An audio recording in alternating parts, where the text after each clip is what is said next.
The state of emergency declared in Rivers State is not a breach of the Constitution. Rather, it is a legitimate tool provided in Section 305 of our Constitution to restore sanity when democratic structures are under serious threat. It is in fact only recently the suspended governor himself, Governor Similaye Fubara, publicly thanked Mr. President for saving the day when he declared the state of emergency in Rivers State. Therefore, Senator Seriake Dickson, the retired police corporal, cannot cry more than the bereaved.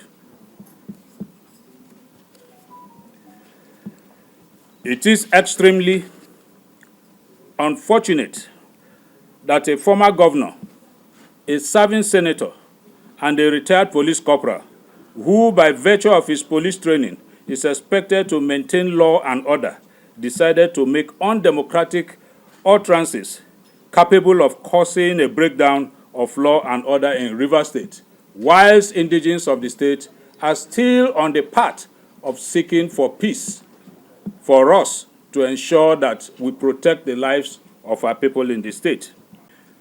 As members of the Rivers State Caucus in the National Assembly, we watched with utter dismay the vituperations of Senator Henry Seriake Dickson of Bayelsa West Senatorial District in his press briefing, wherein he expressed his anger at the emergency rule in Rivers State and chided the President of the Federal Republic for not using his June 12 address before the National Assembly to restore suspended Governor Similaye Fubara to office.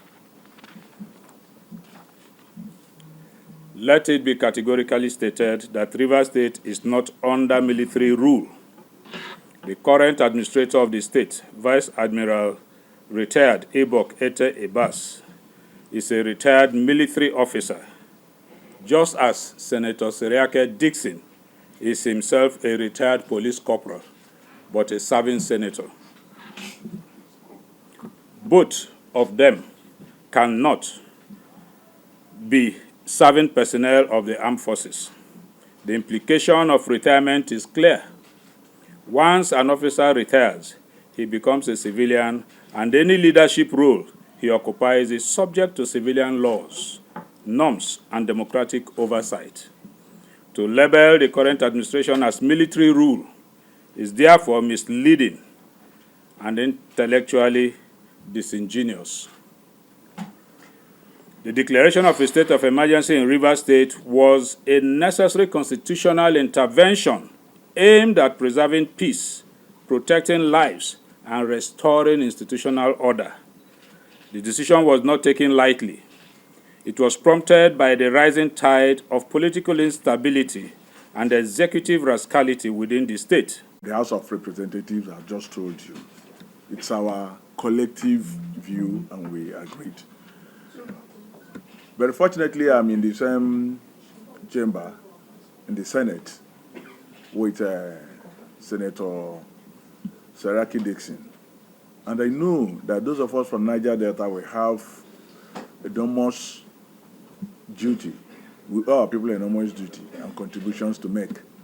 I'm equally aware that Bayelsa State, especially Bayelsa West, need a lot of this activism to bring the dividends of democracy to them.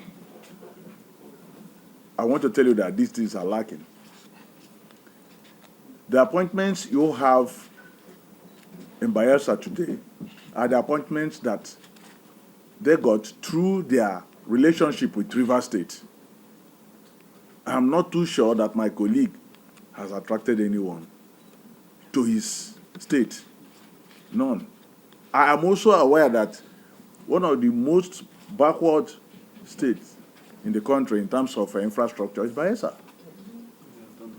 And so this energy could be channeled towards activities that will improve the infrastructural problems of Bayelsa State.